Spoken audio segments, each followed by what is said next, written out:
I never imagined I would say a sentence like that out loud. But that was the moment my life split in two. The life I had before the slap and the one I had after. Before I begin, if you're new here, take a second to subscribe to the channel, leave a like, and tell me in the comments where in the world you're watching this from. Now, let me tell you what really happened. I raised my son, Daniel, with everything I had. Every extra hour I worked, every birthday cake made from scratch, every night I stayed awake helping him finish school projects he forgot until the last minute. Everything I did it because I believed love could shape a good man. But life has a cruel way of proving us wrong. It happened on a Thursday evening.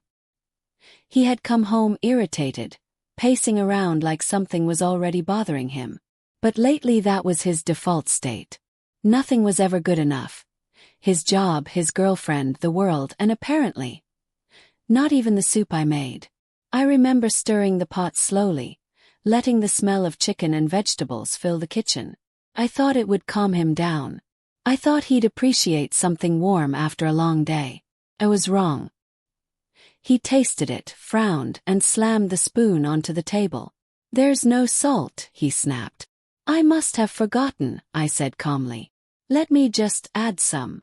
"You always forget," he yelled. Always. He used to beg for my soup when he was a kid. He used to say no one cooked like his mom. But now, the son I raised wasn't standing in front of me anymore. Instead, there was someone bitter, someone unpredictable, someone who saw me not as his mother, but as the easiest target for his anger.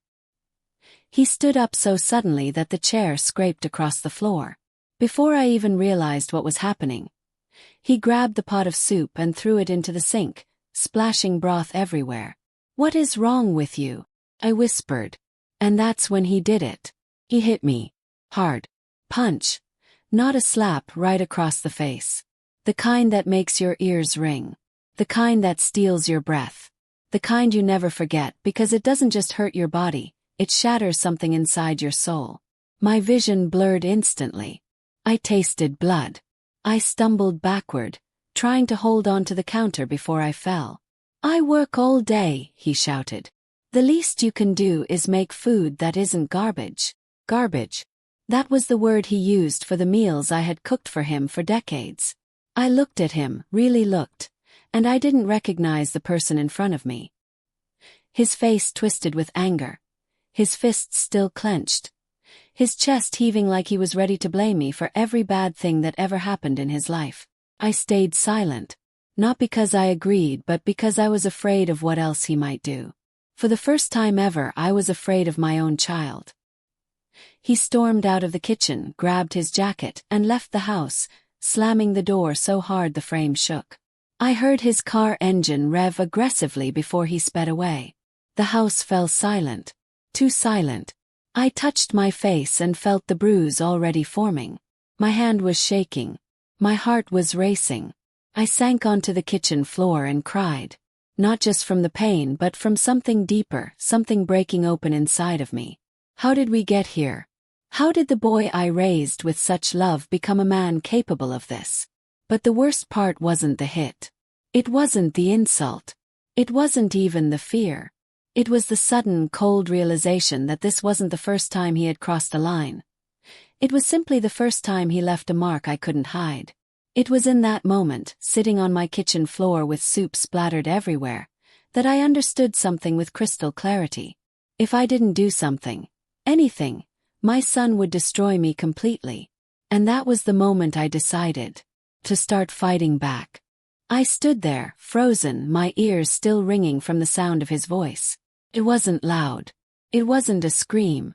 It was something far worse, the kind of tone someone uses when they've already stopped seeing you as a human being.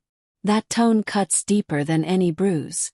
My hands were trembling as I lifted the pot from the stove, trying to steady my breathing, but it felt as if something had wrapped itself around my chest. How did we get here? When did my own son begin treating me like an intruder in the very house I sacrificed everything to build? I raised him alone, worked double shifts, went without meals so he would never have to. I carried him in my arms when he was sick, stayed awake countless nights praying for his life when he had high fevers. I was mother and father, protector and provider. And now I was the enemy because the soup didn't have salt. The moment replayed in my mind like a broken record. His hand flying toward me, the sting of the slap, the shock freezing my muscles before the pain even arrived. The betrayal in that instant was so sharp it felt physical. When he pushed me afterward, as if I were an obstacle in his way, I didn't even recognize him. Was this really my son? Or had I just been blind for years? I sat down slowly, gripping the edge of the chair to keep from collapsing. My legs felt weak, and the room seemed smaller, suffocating. A tear slipped down my cheek, not because of the slap, but because of the realization that I had been losing him long before this moment. I was just too hopeful or too afraid to admit it. I looked at the door he had slammed moments before. The wooden frame was cracked from years of being shut violently. How many times had I brushed off his temper as stress, as a bad day, as youthful impulsiveness? How many opportunities did I give him to change, while I silently shrank a little more each time? A mother's love can make her blind, but pain opens your eyes. I wiped my face and stood up again, this time slower but steadier. Something in me shifted. Not anger, not hatred, but a sudden awareness that this couldn't continue. That I couldn't continue like this. For the first time, I wasn't just asking what had gone wrong with him. I was asking what had gone wrong with me, that I allowed myself to be treated that way. When I finally looked at my reflection on the kitchen window, I barely recognized the woman staring back. Slightly swollen cheek. Red eyes. A tiredness so deep it felt carved into my bones. But behind all that, there was something else. Small spark. A whisper of strength I had forgotten I ever possessed. And in that moment I made a silent promise, one that he would never see coming. Because what I did after that day changed everything. I didn't sleep that night. Not even for a minute. The house stayed silent, but it wasn't the peaceful kind of silence. It was the kind that presses against your eardrums, forcing you to hear every memory you've tried to bury. I lay awake, staring at the ceiling, replaying every moment that had led to this point. Every time he raised his voice. Every time he threw something across the room. Every time I told myself, he's just stressed. He'll grow out of it. But he didn't grow out of it. He grew into it. Somewhere between childhood and adulthood, my son had become a man I no longer recognized. Entitled, cruel, impatient, and frighteningly volatile. I had become someone he felt free to hit. As the first gray light of morning slid through the curtains, I forced myself out of bed. My cheeks still hurt. My ribs ached from where he pushed me. But the pain was nothing compared to the heaviness in my chest. I walked into the kitchen, the place where everything had exploded. The pot of soup still sat on the stove, cold now, untouched. I stared at it for a long moment. It wasn't about the salt. It was never about the salt. It was about control. About power. About the fact that somewhere along the line, my own son had started seeing me not as a person, but as someone he could dominate when his world felt out of control. I dumped the soup down the sink. The sound of it swirling into the drain felt symbolic, like I was pouring out something old, something rotten that had been sitting in my soul for years. When I turned around, I saw his jacket hanging on the back of the chair. That jacket. I bought it last Christmas. Skipped paying my own winter bills so he could have the one he'd pointed at in the store. He barely said thank you. Tossed it aside like nothing. I picked it up and folded it neatly, placing it on the table. My hands were trembling. Not from fear, but from a realization that hurt more than the slap. I had created this version of him. By giving too much. Forgiving too much. Tolerating too much. My phone buzzed then, a message. From him. Mom, I'm staying out tonight. Don't wait up. Not a word about what happened. Not an apology. Not even a fake excuse. Just a command disguised as information. I stared at the screen until it dimmed, then turned off the phone. I didn't want to hear from him. Not that day. I needed space. Not from him, but from the years of silence I had forced myself into. So I left the house. I walked through the neighborhood, the cold wind burning my skin like tiny needles. I pulled my scarf tighter around my bruised cheek, hoping no one would notice. The last thing I wanted was pity. I wasn't a victim. At least, I didn't want to be one anymore. As I walked, I kept asking myself one question over and over. When did I lose my voice? I used to be strong. I used to fight for everything, for him, for our home, for our future. But somewhere along the way, the fighting turned into surviving, and surviving turned into enduring, and enduring turned into something worse. Something hollow. I found myself sitting on a bench near the old park where I used to take him when he was little. I remembered him running around, laughing. His small hands gripping mine as if I were the whole world. Where did that little boy go? When did he disappear? Suddenly, tears filled my eyes. Not quiet ones, but the kind that come from deep inside, from a place you've kept locked for too long. I covered my face and let myself cry. For him. For me. For the life I thought we had. For the mother I used to be. When I finally calmed down, I felt something shift. I couldn't go back to the house and pretend everything was fine. Not this time. Not after he hit me. Not after the years I had lost. I had to do something. Something big. Something that would finally break the cycle. So I stood up, wiped my face, and turned toward home. The walk back felt different, heavier but with purpose. With every step, a new thought grew inside me. What I did after that day would change everything. But before taking that step, before making that decision, I needed to understand something clearly. My son wasn't the only one who had crossed a line. I had crossed one too, the moment I allowed love to turn into submission. When I opened the door and stepped back inside the house, I felt a strange, quiet certainty settle in my chest. This was the last day things would stay the same. What I did next would set everything in motion, and there would be no going back. When I stepped back into the house, something felt different. Not in the room, nothing had changed there, but in me. The kitchen was exactly as I had left it earlier. The chair still crooked from when he shoved it aside, the quiet hum of the refrigerator, the faint smell of the soup I had dumped down the drain. But instead of shrinking under the weight of everything this room represented, I stood a little taller. I wasn't sure how long I stayed there, hands resting on the counter, breathing slowly, letting the silence settle into my bones. Had no plan, no grand strategy, just a rising certainty inside me, an instinct that whispered, "This is enough. No more." Took a long time to even say those words in my head. But the moment I did, everything around me seemed to sharpen into focus. I picked up my phone again, the same one I shut off earlier. I stared at the black screen for a moment before turning it on. I scrolled through messages.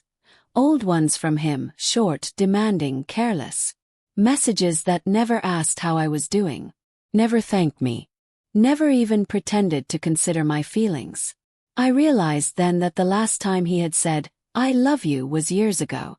And the last time I had felt he meant it was even longer than that. I didn't blame him entirely. People aren't born cruel, they are shaped. And I had shaped part of him by giving too much. But excuses were no longer enough to keep me trapped. It was time to reclaim something of myself. The first thing I did was simple. I walked into his room. I hesitated at the doorway. His room used to be sacred when he was a child, filled with posters, toys, little drawings taped to the wall. Now it was a mess of clothes, sheets thrown everywhere, empty cans and crumpled papers. A reflection of a life lived without boundaries. A reflection of someone who thought the world owed him comfort. I looked around and whispered to myself, "Not anymore." I didn't touch anything. I wasn't cleaning up his mess. Not again. But I needed to see it, to fully absorb the truth I had been dodging for years. I had raised him alone, but I had also raised him without consequences. He took the love I offered and twisted it into entitlement. He took my sacrifices and called them obligations. He took my kindness and turned it into weakness. And now, after hitting me over a bowl of unsalted soup, he believed he would come home, sleep in this bed, eat my food, and continue on as if nothing had changed. But everything had changed. The bruise on my cheek wasn't just a mark. It was a turning point. I walked out of his room and closed the door softly behind me, Not out of care, but out of finality. It was symbolic, like closing a chapter one had allowed to go on for far too long. The next thing I did was harder. I sat at the kitchen table, folded my hands, and asked myself a question I should have asked years ago. Is he safe to live with? The answer came immediately. Well, the guilt hit me like a punch to the stomach. This was my child. My only son. The baby I once held at 2 a.m., rocking him until he fell asleep. But that baby no longer existed. In his place stood a man capable of violence, a man who didn't fear consequences because he had never faced them. I swallowed hard. There was something I had to do. Something that would break me a little. Something that would guarantee he would never look at me the same way again. I grabbed my phone and dialed a number I had sworn I'd never call. Police station. My finger hovered above the call button. My hand shook. The room seemed to tilt around me as memories crashed over one another. Good ones, terrible ones, all jumbled together.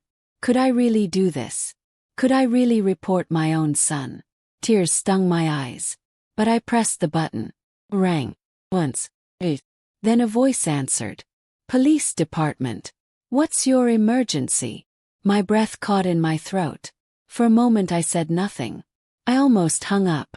I almost backed out. But then I touched the side of my face. The bruise was tender, swollen, hot under my fingertips. And just like that, the words found their way out. I need to file a report. My son hit me. Saying it out loud was like baring my soul. The officer on the other end stayed calm, professional. He asked questions. When it happened, whether I needed medical attention, whether I felt safe at home. My voice shook answering each one. When I hung up, I felt both relieved and sick. This was the point of no return. Whether he ended up arrested, warned, or simply questioned. Whatever happened next would change our relationship forever. But pretending nothing happened wasn't an option. When someone crosses a line like that, the only direction is forward. The officer said they would send someone soon to take the full statement. I had an hour, maybe less. I looked around the house at the photos on the wall, at the life I built with trembling hands and stubborn hope. A life I fought so hard to maintain. And I wondered, would he hate me for this? Would he understand someday? Was I saving him by doing this? Or losing him forever? But then I stopped myself. This wasn't about him anymore. This was about me reclaiming the piece of my soul I had let him trample. The front door felt heavier than it should as I walked toward it, listening for any sound outside. Footsteps, a car, a familiar voice.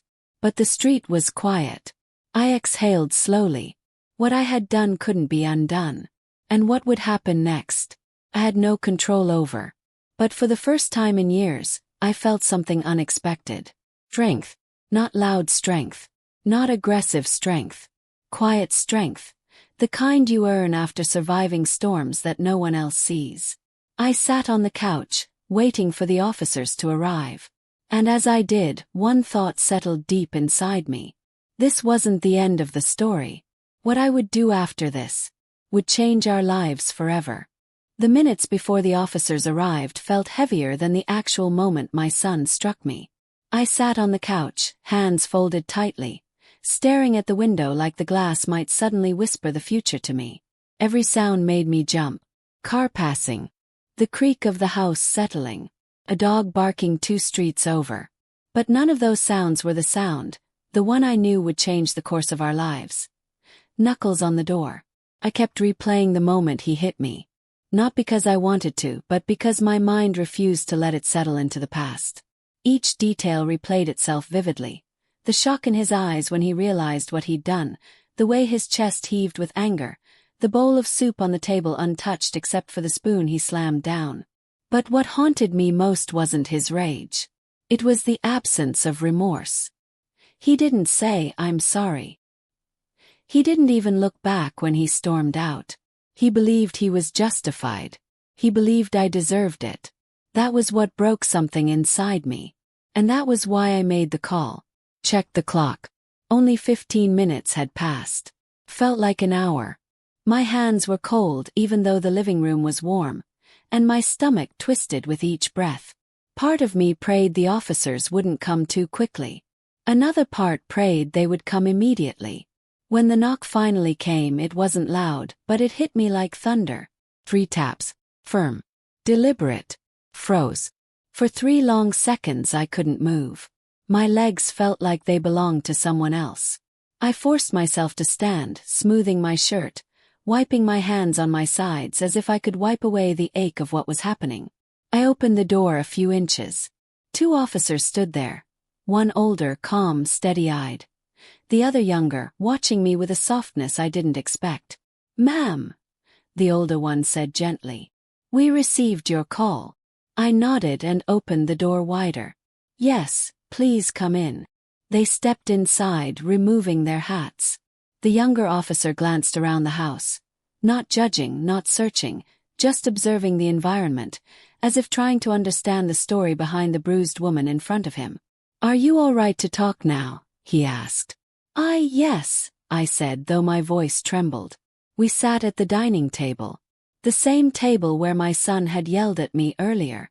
The same table where his fist had slammed the surface before striking my face.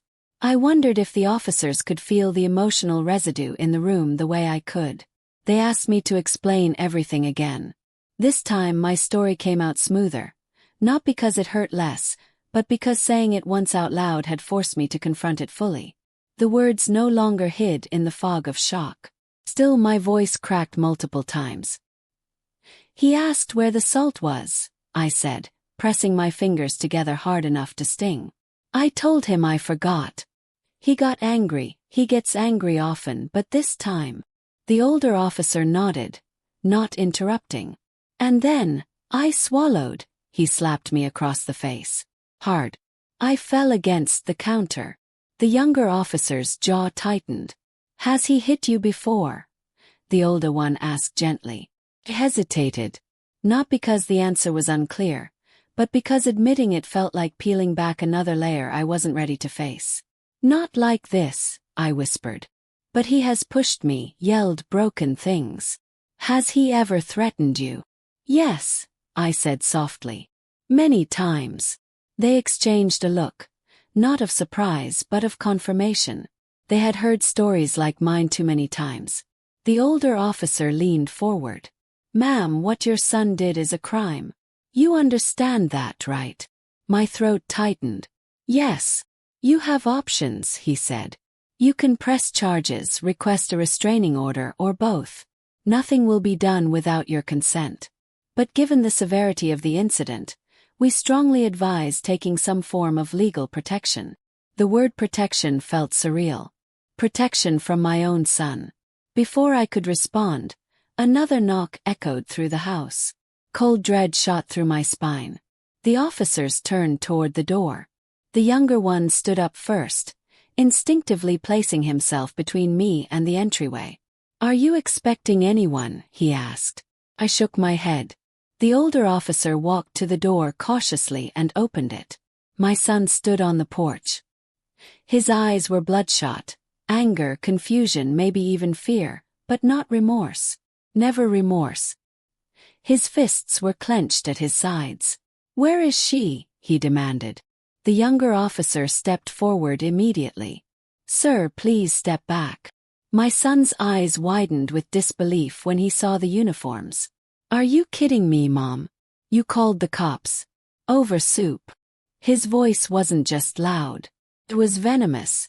The officers didn't flinch. The older one held firm. "Sir, we're here to ensure her safety. We need you to calm down." "Calm down," he barked. "This is MY house too." "It isn't," I said quietly from behind them. "You don't pay rent. You don't pay bills. You don't take responsibility for anything here." He glared at me like I had betrayed him in the deepest way imaginable. "You're unbelievable." Then he took a step forward. The younger officer immediately blocked him. "Do not come any closer." My son scoffed. "Or what?" The older officer took out a small pad. "Sir, based on the report and your behavior, we need you to leave the property for the night while we process the situation. If you refuse, we'll have to remove you physically." My son's face contorted with outrage. You can't just kick me out of my own home. It's not your home, I said again. This time my voice was steady. The officers waited. My son stared at me, searching my expression for weakness. He expected me to back down like always. To apologize. Bend. But I didn't. Something inside me had shifted permanently. He finally stepped back, muttering something under his breath as he stormed off the porch. The officers didn't relax until he disappeared down the street. Then they turned back to me. We'll file the report, the younger one said, and we strongly recommend a restraining order. We can guide you through it. I nodded slowly. The weight of everything pressed on me, but beneath the crushing heaviness was something else, something small but powerful. Self-worth. As the officers left and the house became silent again, I let out a long breath I didn't realize I'd been holding. This wasn't over. Not even close. But this was the first step toward reclaiming control, something I had lost long ago without even noticing. And whatever happened next, I wouldn't face it as the same woman I was yesterday. The silence after the officers left was the heaviest I had ever experienced. It didn't feel peaceful. It felt like the air was too dense, pressing against my chest, forcing me to face the reality of what had just happened. My son had been forced to leave. 'Cause he hit me. 'Cause I finally said enough. For years, I had convinced myself that keeping the peace was more important than confronting the truth. I excused his outbursts, softened the memories in my mind, pretended he was just stressed, or just tired, or just misunderstood. But the bruise swelling on my cheek said otherwise. I walked to the bathroom and turned on the light. The reflection staring back at me looked like a stranger, a woman who had aged years in a single afternoon. My left cheek was pink and tender, the skin slightly raised. My eyes looked tired, but sharper somehow. More focused. Stronger. I touched the bruise gently and winced. The sting grounded me. It reminded me that this was not a bad dream I'd eventually wake up from. This was real. This was my life. And now, for the first time, I had taken a step away from the version of it that had been consuming me for so long. I splashed water on my face and dried it with a towel, feeling the damp fabric cool my skin. Then I stood there, gripping the edges of the sink, breathing slowly until the shaking in my hands eased. The truth began sinking in. Tonight, for the first time in years, I was actually safe. The house creaked softly as if adjusting to a new presence, or maybe it was adjusting to an old one returning. The version of me who had once been independent, strong, capable. The woman who had raised a child on her own and survived hardships far worse than unsalted soup. I walked through the house, turning on lights one by one. Without my son's chaos filling the space, every room felt larger, emptier, and yet somehow easier to breathe in. I made myself tea, something I hadn't done in ages because he would always complain that the kettle was too loud, or that the steam made the kitchen too humid, or that I was always in the way. Every little action felt like an offense to him. Tonight no one complained. The whistle of the kettle sounded like freedom. I carried the mug to the living room and sat on the couch, pulling a blanket around my shoulders. The warmth eased the ache in my cheek and settled into my bones. But the quiet, as comforting as it was, also brought guilt. A mother is not supposed to fear her own child. A mother is not supposed to call the police on him. A mother is not supposed to feel relieved when he is forced to leave. But what was a mother supposed to do when her own son became the source of danger? I sipped my tea slowly, the steam swirling upward like a fragile ribbon. I let my eyes wander around the room. The curtains I chose, the photos on the shelves, the old throw pillow he hated because he said it was scratchy. All these little things I had tiptoed around, trying to keep him from exploding, trying to keep him calm, trying to keep him loving, trying to keep the illusion that everything was okay. But the illusion had shattered the moment his hand struck my face. There was no coming back from that. Hours passed. I didn't turn on the TV. I didn't listen to music. I just sat with myself, with the aching bruise, with a growing sense of clarity, and let the truth finally settle. By the time the clock hit midnight, exhaustion tugged at my eyelids. I went to my bedroom, my sanctuary, and locked the door out of instinct, even though I knew he wasn't coming back tonight. I changed into my pajamas, turned off the lamp, and slipped beneath the covers. The sheets felt cold at first, then warm, then comforting. I lay there staring at the ceiling, my mind replaying every possible scenario of what tomorrow might hold. Would he come back angry? Would he try to apologize? Would he blame me for everything? Would he pack his things and leave for good? Would I let him? The questions swirled, relentless, but something had shifted deep inside me. I wasn't the frightened, passive version of myself anymore. I had called the police. I had stood firm in front of him. I had defended my home. I had chosen myself. Gradually, my breathing slowed. My body relaxed. For the first time in years, I fell asleep without fear of what anger might be waiting on the other side of morning. I woke up to the sound of tapping. Not knocking, tapping. Repeated. Almost hesitant. My heart sped up. For a moment, disoriented from sleep, I wasn't sure if I had dreamed it. Then it came again. I sat up in bed, listening. Someone was at the window. My pulse hammered. I got out of bed slowly, moving as quietly as possible, trying not to panic. I approached the window and peeked through the edge of the curtain. My stomach dropped. It was him. My son stood outside, his hands shoved into his pockets, his posture tense, his expression dark even in the dim porch light. He wasn't supposed to be here. He had been ordered not to return until the officers contacted him again. They had made that clear. Yet here he was, ignoring everything, ignoring everyone, ignoring consequences. Then he looked up, straight at me. Even though he couldn't see through the curtain, I felt his gaze lock onto me like he knew I was there. And that was when he said it, loud enough for me to hear through the glass. His voice low, furious and cold. "Mom, open the door. Now." My breath caught. The night suddenly felt much darker. This wasn't over. Not even close. When the truth finally knocks, it never comes gently. It breaks the door. I sat there, frozen, as the weight of his confession lingered in the room. Daniel avoided my eyes, shifting uncomfortably in his chair, tapping his fingers on the wooden surface with restless, nervous energy. It was the same fidget he had as a child when he knew he'd done something wrong. But this time, the consequences were nothing like the scraped knees or broken vases of his youth. For a moment, neither of us spoke. The silence was thick, pulsing with everything we both wanted to say and couldn't. Finally, I steadied my breath. "Daniel," I said softly, "just tell me the truth. All of it. No more pieces. No more half-answers." His shoulders slumped, the posture of a man who had been fighting a war inside his head and had finally, painfully surrendered. "She told me you were trying to turn me against her," he whispered. "That you were planning to take the house from us. That you hated her. That you wished she would disappear." My heart cracked.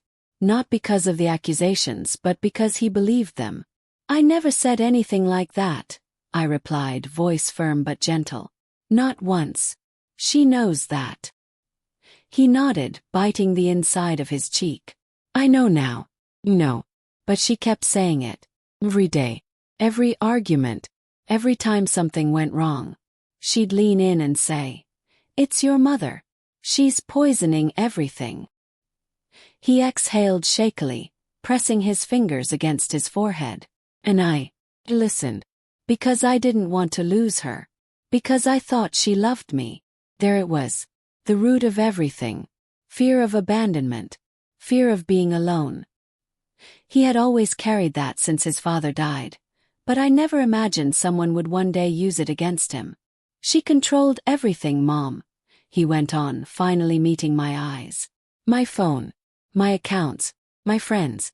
Even the messages you sent me, she'd read them first." A chill ran down my spine.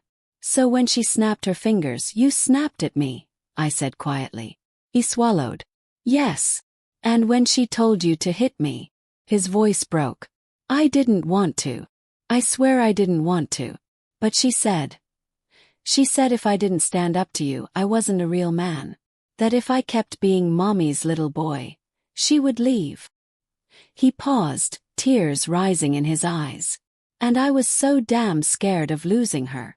I leaned back slowly, letting the truth sink deep into me like a blade that had been waiting for its moment to strike. "So you chose her over me," I whispered. He flinched, because the truth echoed sharper than any insult. "I didn't choose her," he said, voice trembling. "I chose not to be alone." For the first time, I understood the full tragedy of what had happened. Daniel hadn't become a monster on his own. He had been molded, manipulated, broken piece by piece, by someone who truly knew how to twist every insecurity he had. But understanding did not erase the pain. "You hurt me," I said, not looking away. "You put your hands on me. Your own mother." He closed his eyes, tears spilling over. "I know. And I hate myself for it every day." The living room felt too small for such heavy truths. I felt the air pressing down on me, suffocating, squeezing my ribs with invisible hands. "But why come now?" Yes. "Why confess all this today?" He hesitated. Then he whispered, "Because she's planning something worse." My heart stopped. "Worse how?" He looked toward the window as if afraid she could hear him through the glass. "She wants the house, Mom. Legally. Permanently. She wants you gone for good." I felt the room spin, the blood rushing to my head. "But that's not all," he added, voice dropping to a near whisper. "What else?" I demanded, gripping the edge of the chair. He hesitated so long I thought he wouldn't answer. Then he said the words that made my skin crawl. "She said that if you don't leave willingly, she'll make sure you never come back." I didn't sleep that night. Not even for a second. Every time I closed my eyes, I felt again the sting of his hand hitting my face, the weight of the shame crawling up my spine, and the echo of his voice shouting, "You deserve it." Because of soup. Because of salt. Because somewhere along the way, my son had turned into someone I didn't recognize. But something else kept me awake too. Something quieter, deeper, trembling under my ribs. Thought. Possibility. A memory of who I used to be. And who I still could be. By morning I knew one thing. Nothing would change if I kept pretending everything was normal. So I made coffee, held the warm cup between my hands, and repeated to myself, "Today I start understanding what really happened to my son." Because no one becomes cruel overnight. Something or someone had pushed him there. Had to find it. At 8 a.m. sharp, I left the house before he woke up. For once, I didn't tiptoe. I didn't apologize with my steps. I just walked. And the first place I went was the small market near the river. The one where everyone in our neighborhood gossiped more than they shopped. If answers existed, they were there. The moment I walked in, Mrs. Hale, the cashier who knew everyone's business, froze. I pretended not to notice and picked up a basket. "Oh, you're out early today," she said, her voice trembling just enough for me to catch. "I needed fresh air," I replied. "You okay? You look different." Different. She meant bruised. She meant shaken. She meant hurt. "Yes," I lied. "I'm fine." But she didn't buy it. She hesitated for a long moment, biting her lip before finally whispering, "You know, I heard your son yelling last night. Half the street did." I stopped breathing. "And before that," she added, leaning closer, "I've seen him around town. He's been rough, aggressive, with people, with strangers, and with..." She hesitated again. "With who?" I demanded. "With a group of men who don't bring anything good with them." Her voice dropped further. "The same crowd his father used to hang around with." My blood ran cold. His father. My ex-husband. The man who used to scream at me for leaving a light on. Who tore plates out of my hands when dinner wasn't perfect. Who said I should be grateful he stayed at all. The man my son used to watch. The man he learned from. The man I escaped, but maybe not in time. "It can't be," I whispered. But the doubt had already sunk its claws in. I walked home slowly, every step heavier than the last. And when I reached the house, I expected him to be awake, angry, pacing. Instead he was in the living room. crying. Not loudly. Not dramatically. Quietly, like someone who had run out of strength even to suffer. His back was to me, shoulders shaking, face buried in his hands. And for the first time in years he looked small again. Like the child who used to hide behind me during storms. "Are you okay?" asked gently. He flinched, wiping his face with the back of his arm. "Yeah, fine." "You're not." "I said I'm fine," he snapped, but the edge wasn't there. His voice cracked. I sat down across from him. "Something is happening to you. And I don't mean the anger. I mean the cause. Please, tell me." He stared at the floor for a long time, jaw tightening. Then he whispered, "I didn't want to become like him." My heart stopped. "I tried so hard not to," he continued, still not looking at me. "But it's like something inside me just explodes. Get so angry. I don't even think. And then I see your face and..." He broke off, swallowing hard. "And I hate myself." I had waited years, for him to say something like this. And yet it didn't feel like relief. It felt like standing on the edge of a cliff and realizing the ground behind you is gone too. "I'm scared, Mom," he finally admitted. "I don't know what's wrong with me." I moved closer, slowly, in case he pulled away. "Then let me help you," I said softly. "But not the way I have before. I won't cover for you. I won't lie for you. I won't pretend everything is fine." He nodded, tears falling again. "But," I continued, "I also won't abandon you. Not if you want to change. Not if you're willing to face what turned you into this." Silence stretched between us. He took a shaky breath. "There's more," he said finally. "Something I haven't told you." My stomach twisted. "What is it?" He looked up for the first time. His eyes were red, frightened, and full of something I couldn't yet read. "I didn't hit you just because of the soup," he said. "I knew that. I had always known that. But the real reason," his voice broke. "Mom, someone told me." He stopped again. "Told you what?" "That you were planning to leave. Move away. Sell the house. Abandon me." "What? Who told you that?" He hesitated. Then he spoke a name I hadn't heard in years.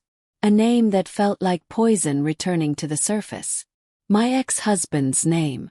Froze. "He came to see me," my son whispered. "He said you were running. That you never cared about either of us. That you were going to leave me just like you left him." My chest tightened painfully.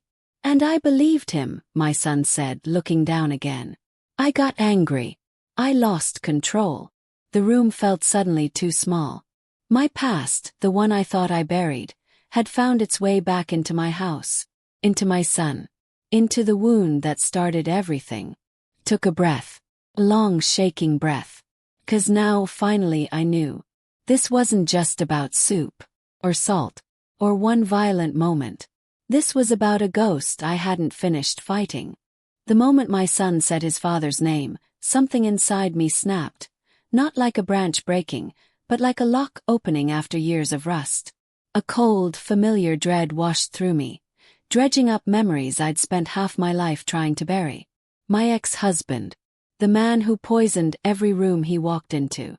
The man whose shadow still clung to the corners of my house long after he'd left it. And now, suddenly, he wasn't a memory anymore. He was back. I sat there, staring at my son, trying to process the storm behind his eyes. He looked terrified. Not of me, not even of the truth, but of what believing his father had already turned him into. "He came to see you?" I finally asked, my voice barely above a whisper. My son nodded. "Twice. Twice." My chest tightened. "When?" "The first time was a few weeks ago. He said he just wanted to talk. I didn't even know he was in town." My mouth went dry. "And the second time?" My son's jaw clenched. "The day before I hit you." I felt the world tilt. He continued. "He said you never wanted me. That you spent my whole childhood trying to escape both of us. That you were planning to sell the house and disappear without telling me." Felt nauseous. That's not true, I said, my voice shaking. I know, my son whispered. I know that now. But when he was talking, something in me just twisted. Like I was 14 again, watching him slam the door, listening to you cry in the hallway. My throat tightened painfully. He told you those things so he could control you again, I said softly. He always knew exactly where to stab. My son buried his face in his hands. I hate that part of me, he whispered. I hate how fast I believed him. I moved closer, keeping my voice steady. Because you grew up learning to believe him. You learned fear before you learned trust. He nodded, trembling. And he knew that. Those words hung in the air, heavy and bitter. We sat in silence for a long time, both of us trying to breathe around the weight of what had been revealed. Then my son suddenly stood up, pacing the room. You don't understand, Mom, he said, voice cracking. He didn't just talk. He tried to convince me, manipulate me, like he used to manipulate you. My heart raced. Convince you of what? My son hesitated too long. What did he say? Press. He swallowed hard. He told me that if you left, he and I could start over. Father and son. A real family. I felt something hot and furious ignite in my chest. He said I should cut ties with you, my son continued. That you were the reason he left. That you didn't let him be a father. Every muscle in my body tensed, but I kept my voice low and steady. What else? My son stopped pacing. His face dropped. And then he whispered words that made my skin crawl. He said that if you stood in the way again, he'd handle it. Handle it. The same words he used the night he punched a hole through our kitchen wall. The same words he whispered before he smashed a plate against the counter. The same words he said before he dragged me by the arm down the hallway. Handle it. My blood froze. He threatened you, I said quietly. My son nodded, guilt twisting his features. I didn't think he meant it. I didn't want to believe he could still be that person. He never stopped being that person, I replied. You just stopped seeing it. He sat down again, head in his hands. I feel like I'm losing myself, Mom. You're not losing yourself, I said firmly. You're finally seeing the truth. But something about all of this didn't sit right. Something felt wrong. Incomplete. He came back after all these years. He found my son. He knew where we lived. He knew how to twist the knife perfectly. Well, he hadn't stumbled here by accident. Someone had told him something. Someone had brought him back into our lives. And I had a sinking suspicion exactly who. Did he say how he found you? Yes. My son hesitated. He said someone gave him my number. My stomach dropped. Who? He shook his head. He wouldn't say. That confirmed it. He didn't come back for reconciliation. He came back for control. He came back to break the last piece of independence I had. He came back for me. But something else tugged at me, something deeper, more alarming. Son, I asked slowly, why didn't you tell me earlier? He looked up, eyes hollow. Because I thought he had changed. Of course he had believed it. Children, no matter how old, want to believe the best in their parents, even the ones who hurt them the most. Even the ones who leave scars. But the consequences were written on my skin. On my bruises. On the crack in his voice when he apologized. On the fear in his eyes now. And suddenly everything fell into place. The mood swings. The anger. The sudden distance. The explosive temper. The guilt afterward. He wasn't just repeating learned behavior. He was being manipulated, actively, ruthlessly, by the very man who taught him violence. I took a deep breath. Son, I said gently, this ends now. If he contacts you again, you tell me immediately. If he approaches you, we deal with it. Together. My son nodded slowly, but something in his expression told me I hadn't heard the full story yet. There's more, isn't there? I asked softly. He exhaled shakily. Then he whispered. He's not just back in town, Mom. He's been watching us. Froze. He said he knows your routine, that he's seen you at the grocery store, that he knows when you go outside, when you're alone. My heart pounded so hard it hurt. He said he wants what he's owed.